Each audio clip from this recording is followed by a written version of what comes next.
Hari ini saya nak bicarakan tentang permasalahan miqat, menjatuhkan niat ihram. Sebab minggu ni lah, betul-betul dalam minggu ni, kebetulan ramai pula orang yang PM yang cerita permasalahan miqat mereka, sampaikan boleh terkena dam seekor kambing. InsyaAllah saya yakin untuk anda yang ikuti travel agency, yang ada mutawif, yang bimbing umrah anda, insyaAllah anda tidak akan menghadapi situasi-situasi begini. Tapi kebiasaan dan kebanyakan yang mengalami masalah miqat ni adalah mereka-mereka yang datang secara DIY ataupun orang-orang yang tinggal, yang bermastautin di Arab Saudi, di mana-manalah, mungkin di Jeddah, di Riyadh, di Madinah, yang ahli keluarga mereka datang juga secara DIY menggunakan family visa dan sebagainya. Kita rungkaikanlah sedikit permasalahan yang ada. InsyaAllah semoga anda juga dapat kenal pasti situasi-situasi yang macam ni dan tak akan berulang, dan lebih faham kenapa boleh miqat dekat sini, kenapa kena miqat dekat sana, kenapa kena patah balik dekat miqat yang asal dan sebagainya.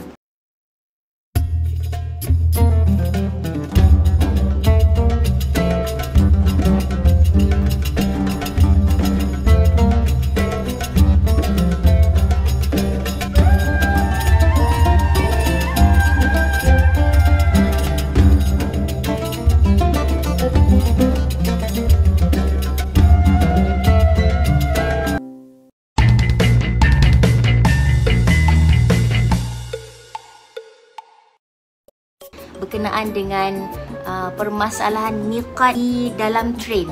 Okey, permasalahan bermiqat di dalam train daripada Madinah ke Mekah. Kebiasaannya daripada mula train bergerak di train station Madinah, antara minit ke-7 ke minit ke-8 kebiasaannya mereka akan announce. Nanti kita akan dengar announcement, you have arrived ke, we have reached the miqat, atau kita sedang melalui, dalam bahasa Arab dan dalam bahasa Inggeris. Okey, dia bagi tahu yang kita sedang melalui laluan miqat, walaupun kita bukanlah lalu dekat sebelah masjid Zulhulaifah tu, bukanlah kita lalu dekat Bir Ali, tapi laluan tu dia punya line. Contoh kat sini dia punya masjid Bir Ali dan yang train lalu kat sini. So bila dia lalu dekat line tu, dalam lebih kurang 6, 7, 8 minit dia akan announce sempadan tu. Dia akan announce dan kita akan dah siap-siap lah. Maknanya kalau yang lelaki, sebelum naik train dah siap-siap dengan pakaian ihram lelaki. Yang perempuan kalau contoh pakai niqab ke, pakai mask ke, dah siap buka daripada awal train. Dan kita dah kena bersiap sedia nak tunggu announcement tu. Bila dengar je announcement tu, kita terus jatuhkanlah niat ihram, sama ada dengan lafaz yang sunnah, labbaik Allahumma umrah, labbaika umratan, ataupun seperti bahasa yang kita baca dalam buku panduan kan, nawaitu al-umrata wa ahramtu biha lillahi ta'ala. Itu adalah situasi macam mana kita nak jatuhkan niat dalam train. Okey. Tapi banyak juga berlaku situasi, kadang-kadang dalam kereta api ni dia tak tahulah sama ada mic rosak ke, speaker rosak ke, dia tak buat announcement. Banyak kali saya lalui soalan-soalan daripada nurses, contoh daripada Madinah ke, ramai yang terlepas. So kalau contohlah apa yang anda boleh buat kalau tak nak terlepas niat di laluan tu, sempadan miqat. Apa yang anda boleh buat adalah di train station tu sendiri, atau waktu train mula bergerak, dah jatuhkan niat dah. Maknanya kita akan jatuhkan niat ke belakang sikit lah sebelum kita sampai ke sepadan. Okey, itu adalah jalan selamat. Walaupun dalam hal ni afdalnya adalah kita jatuhkan niat di miqatnya. Sunnahnya adalah kita jatuhkan niat di miqat. Di tempat kita jatuhkan niat itulah bermula kita punya ihram. Maknanya kalau once kita jatuhkan niat, walaupun tak sampai lagi kat miqat, kita tetap kena menjaga pantang larang ihram. So bila dah jemaah daripada Madinah straight dah sampai kat Kaik, baru terperasan yang tak ada announcement. So apa yang diorang kena buat? Dah sampai dekat situ. Kaik ni sebelum Jeddah. Mereka pun jatuhkan niat sahaja dekat Kaik ke, antara Kaik dengan Jeddah tu, Dan bila sampai Mekah, mereka terus buat umrah. So mereka tanya, macam mana Ustazah dalam situasi macam ni? Sebab family ni adalah family daripada Malaysia kan. Jadi kalau daripada Malaysia, tak ada masalah kalau dia tak jatuhkan niat dalam flight, sebab mereka ke Madinah dulu. Tapi kalau mereka dari Madinah, kalau nak masuk ke Mekah, wajiblah menggunakan miqat Zulhulaifah. So bila mereka terlepas daripada miqat Zulhulaifah, apa yang sepatutnya mereka lakukan dalam situasi macam ni adalah kalau boleh berpatah balik, patah balik ke miqat Madinah. Maknanya patah balik ke Madinah dan pergi ke Zulhulaifah. Seandainya mereka berpatah balik, maka dalam mazhab Syafi'i benda tu boleh dan terlepas daripada bayar dam. Tapi kalau mereka jatuhkan niat dekat mana-mana mereka berada selepas daripada miqat dan mereka terus melaksanakan umrah dengan sempurna, apa hukum umrahnya? Okey, Isma Zaini Ismail, umrahnya sah tapi kena bayar dam. Tepat sekali. Alhamdulillah, terima kasih.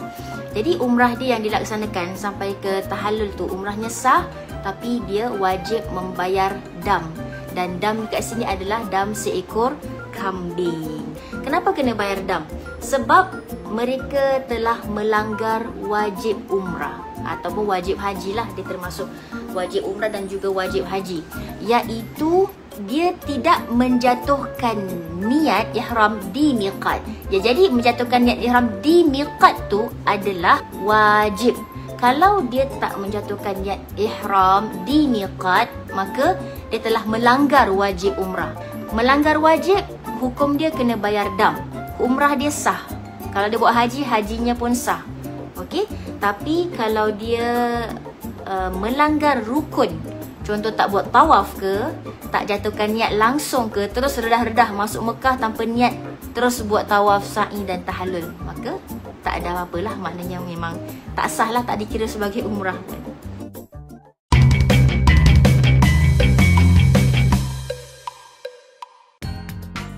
Ada lagi satu situasi, okey, yang mana isteri dan suaminya bekerja di Jeddah. Kemudian ada ahli keluarga yang datang daripada Malaysia ni, datang ke Jeddah dan mereka nak datang memang nak ziarah family. Tapi dalam perjalanan daripada Malaysia ke Jeddah, membawa niat untuk melaksanakan umrah seawal tiba.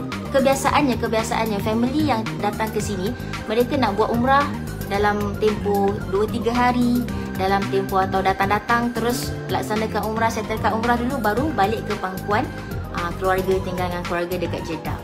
Okey, so kebiasaannya mereka, orang yang dekat Jeddah ni, dia akan suggest jatuhkan niat dekat Jeddah sahaja. So dalam hal ni dia ada macam-macam isu lah. Ada yang kata tak ada masalah sebab dia akan tinggal lama, dan tapi dalam hal ni saya lebih kepada pendapat sebaiknya kalau memang ada niat nak melaksanakan umrah seawal hari pertama sampai hari kedua, hari ketiga ke apa, dalam hal ni jatuhkan niat di dalam flight semasa dalam perjalanan dari Malaysia ke Jeddah. Kenapa saya cakap macam ni?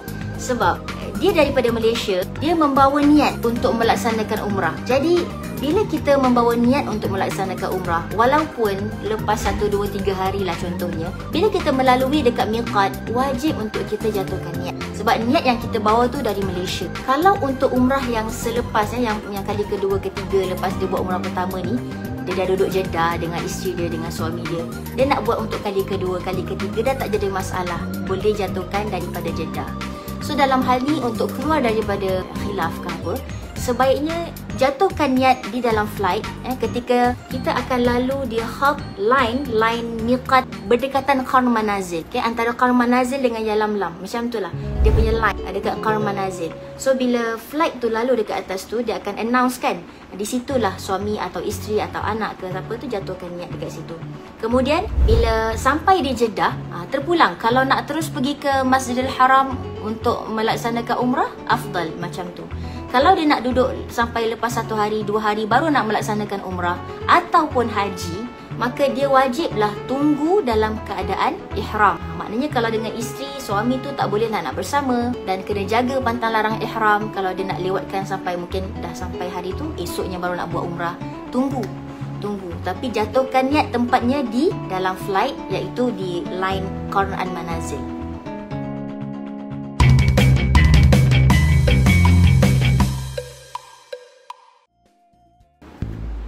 Situasi yang saya terima juga minggu ni, isteri bekerja di Jeddah, suami datang. Jadi suami daripada kata nak buat umrah hari kedua, ketiga, tiba-tiba bila datang terus nak melaksanakan umrah. Jadi persoalannya, adakah ustazah, suami saya memang dah nak ada niat untuk buat umrah, tapi dekat atas flight tak berihram, tak tukar pakaian ihram, tak jatuhkan niat ihram. Lepas tu kami sekarang dalam perjalanan ke Mekah dan suami saya nak jatuhkan niat di Tanaim, boleh tak? Anda rasa boleh tak? Suami daripada Malaysia dah lalu kat miqat, dah turun di Jeddah, terus straight away nak pergi ke Mekah tapi nak jatuhkan niat di Tanaim. Anda rasa boleh? Dia dalam situasi melanggar miqat ni, sengaja ke tak sengaja ke, tetap kena bayar dam. So dalam hal macam ni, tak boleh. Kira tak boleh untuk menjatuhkan niat di miqat ahli Mekah ataupun luar daripada tanah haram di Tanaim, tak boleh. Dalam hal macam ni, yang saya suggestkan untuk mereka adalah pergi ke Qarn Manazil. Daripada mereka dalam perjalanan nak pergi ke Mekah, tukar perjalanan ke Qarn Manazil, iaitu As-Sailul Kabir yang menuju ke Taif. Sebab dekat situ Qarn Manazil, kalau kita buat macam tu, ibaratnya kita berpatah balik ke miqat yang atas flight tu. Jadi dekat situ kita terlepas daripada bayar dam. So bila dah dapat jatuhkan niat di miqat Qarn Manazil, baru kita masuk ke Mekah untuk selesaikan kita punya rukun-rukun umrah. Tapi macam mana kalau si suami tadi, dia tetap nak juga jatuhkan dekat mana-manalah waktu dalam perjalanan, baru dia tahu hukum ni tak boleh dan sebagainya kan. Bila dia jatuhkan niat di jalan antara Jeddah ke Mekah tadi, umrah dia sama juga macam situasi yang train tadi. Umrah dia sah, tapi dia kena wajib bayar dam. Dan dalam hal ni, dam ni kira dam dosa lah. Dosa sebab dia dah tahu itu satu kesalahan, walaupun awal tu dia tak tahu. Lepas tu bila dia dah tahu, dia ada option untuk pergi ke Qarn Manazil, tapi dia tak pergi, terus jatuhkan niat dekat tempat mana-mana dia berada dalam perjalanan tu. Sebelum masuk tanah haram, dia buat umrah. So dalam hal tu, dia wajib bayar dam. Dam dosa lah, perlu istighfar atas apa yang dilakukan.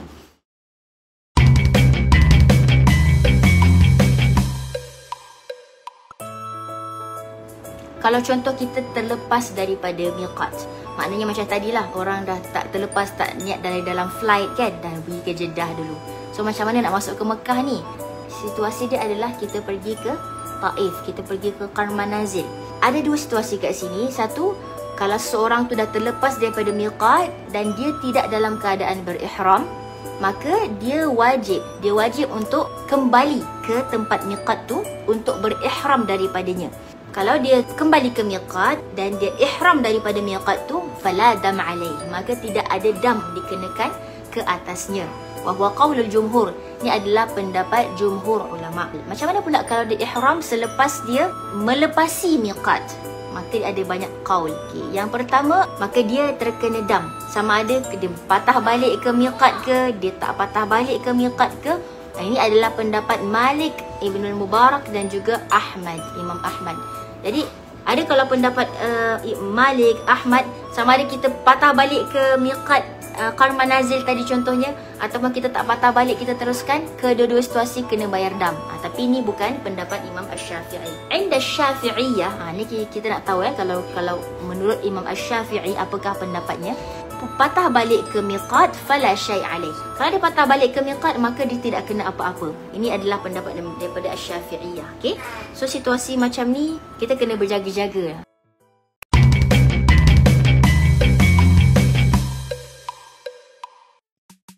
Okay, Ustaz tanya macam ni, Ustaz bagi tahu.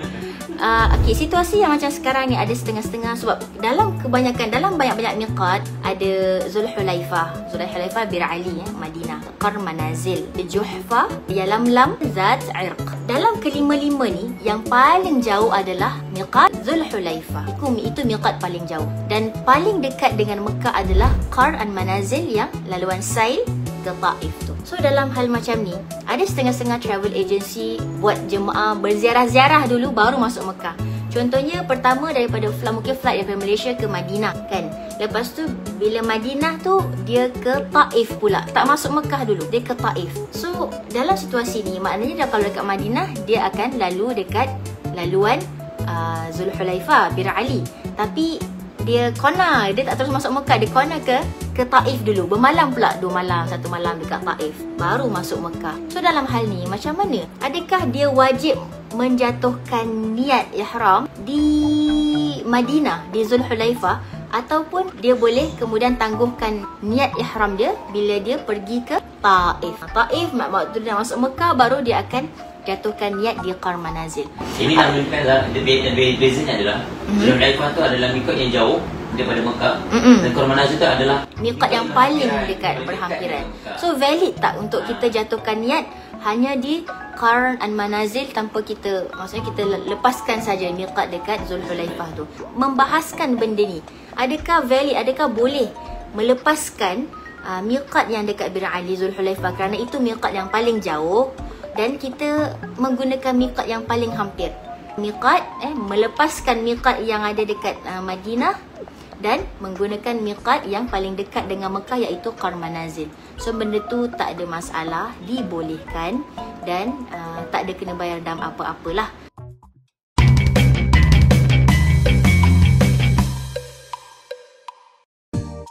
Jemaah pada tahun 2020, situasi dia 4 hari kena kuarantin sebelum 8 Zulhijjah. So apa yang diperintahkan oleh MOH, Ministry of Hajj waktu tu, mereka semua masuk ke Mekah tanpa niat haji. Yang dari Madinah lepaskan Zulhulaifah, yang dari Riyadh lepaskan miqat dekat Qarn Manazil dekat atas flight, semua tak payah niat. Masuk Mekah dulu, kena kuarantin dulu. Sebab situasi waktu tu, siapa yang tested COVID, mereka tak boleh teruskan haji. Contohlah, ada yang saya tak pasti sama ada tak boleh teruskan ke, mereka kena kuarantin kan, dibawa ke macam mana ke. Tapi macam ada chances kalau terkena ada COVID, mungkin tak dapat nak buat haji, maknanya terbatal macam tu. So diwajibkan untuk kuarantin dulu, lepas tu buat swab test. Okay, kalau betul-betul tak ada COVID baru boleh teruskan proceed untuk buat haji. Jadi bila semua orang diperintahkan masuk ke Mekah tanpa niat haji, mereka kuarantin di 4 Points by Sheraton Hotel yang sebelah Masjid Ar-Rajhi tu. Setelah selesai 4 hari, pada 8 Zulhijjah baru mereka dibawa dalam bas ke Qarn Manazil. Yang ahli Makkah, ahli Jeddah, ahli Madinah, ahli Riyadh, ahli mana-mana semua dekat Saudi ni, baru dibawa keluar ke Qarn Manazil. Lalu sahaja untuk jatuhkan niat haji, barulah semua tu masuk ke Mekah semula dalam keadaan ihram. So faham tak situasi macam tu?